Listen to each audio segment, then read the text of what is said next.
राजनीतिक हलचल पिछले 12 घंटों में बहुत तेज हुई है प्रदेश की।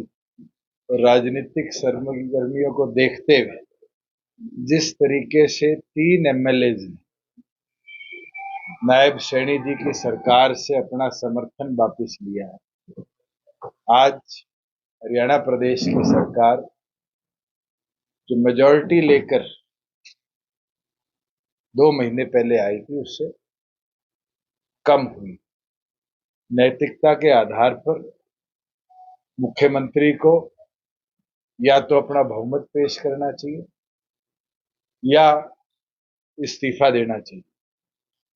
और वहीं दूसरी ओर पर हम आग्रह भी करेंगे और लिखित में भी महामहिम से आग्रह करेंगे कि इस गवर्नमेंट को दोबारा, क्योंकि 3 विधायकों ने लिखित तौर पर अपना इस्तीफा राज्यपाल को भेजा है, राज्यपाल भी सरकार को मेजॉरिटी प्रूव करने की डायरेक्शन दे, क्योंकि आज 2 विधायकों ने विधानसभा की मेंबरशिप से इस्तीफा दिया है। 88 एमएलए आज हरियाणा विधानसभा के 3 गवर्नमेंट से समर्थन वापस कर चुके, 2 वो विधायक थे जो उस समय गवर्नमेंट के पास उनके समर्थन में। 5 विधायकों का कम होना सरकार के समर्थन से ये प्रूव कर देता है कि आज सिंपल मेजॉरिटी के आंकड़े से सरकार बाहर। मैं तो आज यही मांग करता हूं कि मुख्यमंत्री नैतिकता के आधार पर अपना इस्तीफा देने का काम करे। मैं कल मुख्यमंत्री का बयान किसी चैनल पे देख रहा था जहां वो हंस हंस कर ये कह रहे थे कि ये आज वहां कुछ लेने गए हैं, यहां कुछ लेके 4.5 साल बैठे थे, इसके बारे में भी वो बताने का काम।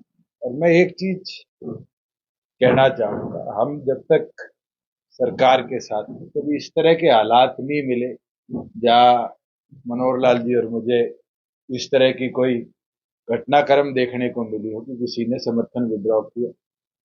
आज उन लोगों का कांग्रेस के साथ जाना ये दिखता है कि भारतीय जनता पार्टी किस तरीके से कमजोर हुई है। जो 11 कमल खिलाने की बात करते हैं वो आज कितने कमजोर हैं। और वही दूसरी ओर पर नेता विपक्ष ने कल तीनों को समर्थन के साथ एक प्रेस कॉन्फ्रेंस करी। मैं उनको भी कहना चाहूंगा कि आज जो गणित बनता है उस गणित के अंदर जब अल्पसंख्यक में सरकार है, अगर कदम उठाया जाए कि इस सरकार को ड्यूरिंग इलेक्शंस घेरा जाए तो हम इस पर पूरी तौर पर विचार करेंगे कि बाहर से इस सरकार को घेरने के लिए उनका समर्थन।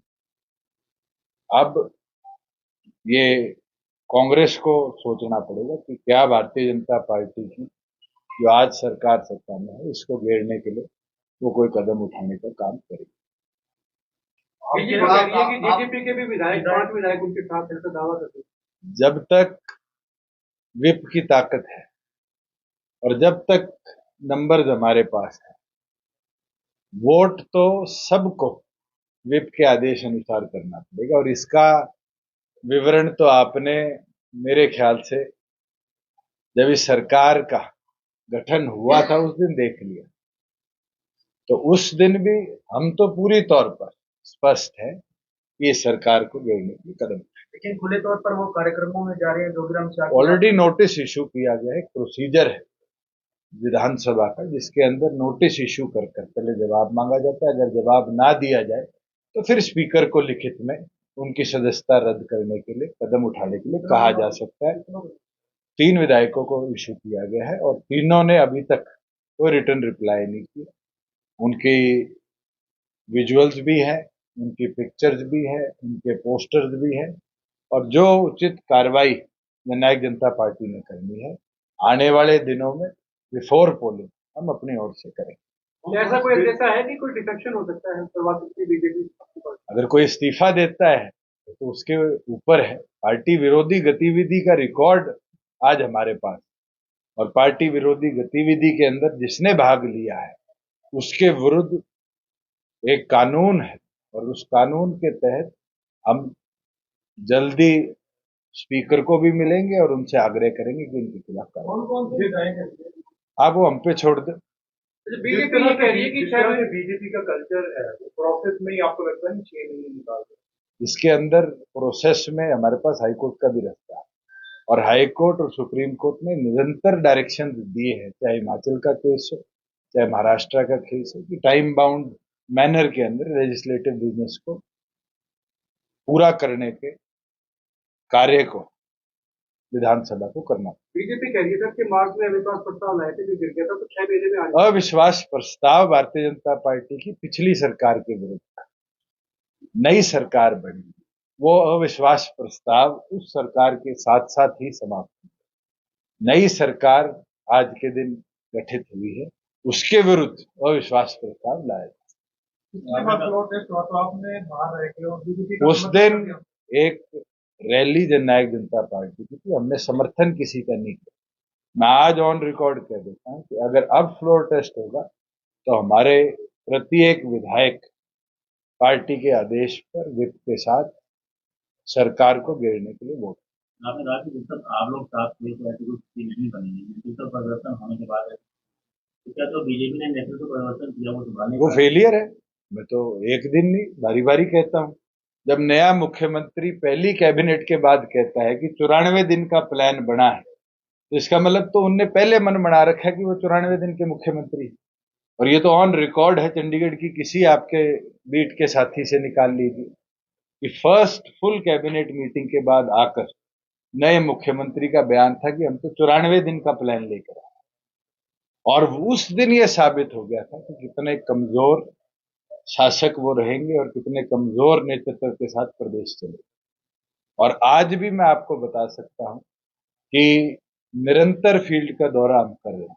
मंडियों में जिस तरीके से आज के दिन गेहूं पड़ा है, सरसों पड़ा है, 22 दिन से ऊपर हो गए जहां सरसों की पेमेंट नहीं हुई, 17 दिन से ऊपर हो गए जहां गेहूं की पेमेंट नहीं हुई। ये दिखाता है कि किसान विरोध में कितना इनने काम किया है, कमजोर करने का जो प्रयास किया है, और मॉनिटरिंग का फेलियर है। सिस्टम तो ऑटोमेटेड हमने बनाया था, 4 साल क्यों नहीं दिक्कत आई जब पेमेंट 48 घंटे में दी गई? 4 साल क्यों नहीं दिक्कत आई कि उठान टाइम बाउंड मैनर में किया गया? आज भी उचाना में 10 लाख बैग्स गेहूं के पड़े हैं। तो ये फेलियर दिखता है कि मॉनिटरिंग नहीं है, और मॉनिटरिंग ना होने की वजह से इस तरह की दिक्कत फार्मर्स। कल के घटनाक्रम से लोकसभा चुनाव पे कितना असर देखते हैं? कि बहुत असर है, और जनता का मूड भी बदला है। और मैं तो फिर दोबारा कहूंगा कि जो गर्मी में पारी है, चाबी की बारी है। और जिस तरीके से श्रीमती नैना चौटाला जी के नामांकन में हिसार की जनता ने जोश दिखाया है, ये दिखाता है कि हिसार दोबारा हरियाणा की आवाज को चुनेगा और हरियाणा की आवाज को पार्लियामेंट में जगह देगा। और इस राष्ट्रीय सोच को जो बारी बारी लाया जाता है, जो हरियाणा की आवाज को दबा देती है, गूंगे बहरे सांसद पार्लियामेंट में भेजती है, कहीं ना कहीं उनको